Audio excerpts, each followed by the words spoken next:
ഇതിൽ അണികളോട് തുറന്നു പറയാൻ പറഞ്ഞത്, നിങ്ങൾക്ക് എത്ര സമയം വേണമെങ്കിലും നിങ്ങളുടെ അഭിപ്രായം തുറന്നു പറയാം, ആരും ദേഷ്യപ്പെടില്ല, ക്ഷമയോടെ കേട്ടിരിക്കും, ക്ഷമയോടെ മറുപടി പറയും എന്ന് പറഞ്ഞ MP ഗോവിന്ദന്റെ പ്രസ്താവന യഥാർത്ഥത്തിൽ പാർട്ടിക്ക് തന്നെ കുരുക്കായിരിക്കുകയാണ്. കാരണം മറ്റൊന്നുമല്ല, അണികൾ തുറന്നു പറഞ്ഞു തുടങ്ങി. നിശ്ചയിച്ച സമയത്തിന്റെ ഇരട്ടിയും മൂന്നിരട്ടിയും അധിക സമയം പാർട്ടി കമ്മിറ്റികൾ നടക്കുകയാണ്.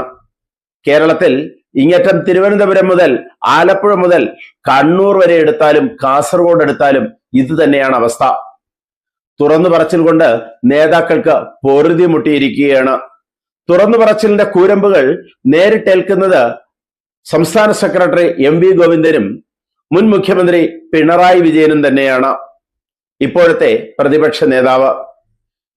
ഇപ്പോൾ അണികളെന്നല്ല, സാധാരണ തട്ടിലുള്ള നേതാക്കൾ പോലും പിണറായി വിജയന്റെ നേതൃത്വം ആഗ്രഹിക്കുന്നില്ല, MP ഗോവിന്ദന്റെ നേതൃത്വം ആഗ്രഹിക്കുന്നില്ല. ഇവർ രണ്ടുപേരും മാറി നിന്ന് യുവതലമുറയെ പാർട്ടി നേതൃത്വ സ്ഥാനവും പ്രതിപക്ഷ നേതാവ് സ്ഥാനവും ഏൽപ്പിക്കുക എന്നുള്ളത് തന്നെയാണ് പാർട്ടി അണികളുടെ അഭിപ്രായം. താൻ പോരുമയും ജനങ്ങളോട് അടുപ്പമില്ലാത്ത അവസ്ഥയും എന്തിനും അഹങ്കാരവും കാണിക്കുന്ന പിണറായി വിജയൻ എന്ന് പറയുന്ന നേതാവിന് ഈ പാർട്ടിയുടെ നേതൃസ്ഥാനത്തിരിക്കാൻ യാതൊരു അർഹതയുമില്ല എന്നും, പിണറായി പ്രതിപക്ഷ നേതാവായാൽ പാർട്ടി പാടെ തകരുകയുള്ളൂ എന്നും അണികൾ നേരിട്ട് മുഖത്ത് നോക്കി പറഞ്ഞു. അതുപോലെ തന്നെ MP ഗോവിന്ദൻ ജനങ്ങളോട് സംസാരിക്കുമ്പോൾ, പത്രക്കാരോട് സംസാരിക്കുമ്പോൾ ഉള്ള ധാർഷ്ട്യത്തിന്റെ ശരീരഭാഷയും അഹങ്കാരത്തിന്റെ വായ്മൊഴിയും മാറ്റണം എന്ന് തന്നെയാണ് പാർട്ടി അണികളുടെ അഭ്യർത്ഥന. അല്ലെങ്കിൽ പാർട്ടി ഇനിയും തകരും, ഇനിയൊരിക്കലും ഉയർത്തെഴുന്നേറ്റ് വരാത്ത വിധം പാർട്ടി തകരും എന്ന് തന്നെയാണ് നേതാക്കളുടെ മുഖത്ത് നോക്കി താഴെത്തട്ടിലുള്ളവർ വിളിച്ചു പറഞ്ഞത്.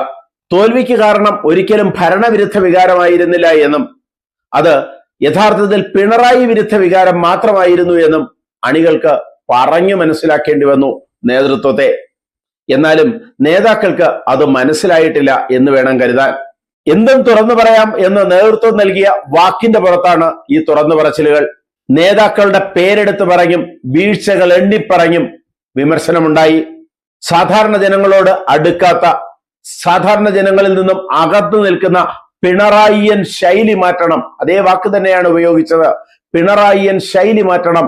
അത് മാറ്റാത്തിടത്തോളം കാലം പാർട്ടിക്ക് മുന്നോട്ട് പോക്കുണ്ടാവില്ല, നാളെ ഒരു കാലത്ത് ഉയർത്തെഴുന്നേൽപ്പുണ്ടാക്കില്ല എന്ന് തന്നെയാണ് അംഗങ്ങൾ വിളിച്ചു പറഞ്ഞത്. ഒരിക്കലും പിണറായി വിജയനെ പ്രതിപക്ഷ നേതാവാക്കാനായിരുന്നില്ല ജനവിധിയെന്നും അതുകൊണ്ട് തന്നെ പിണറായി വിജയൻ പ്രതിപക്ഷ നേതൃസ്ഥാനം ഏറ്റെടുത്തത് തെറ്റായിപ്പോയി എന്നും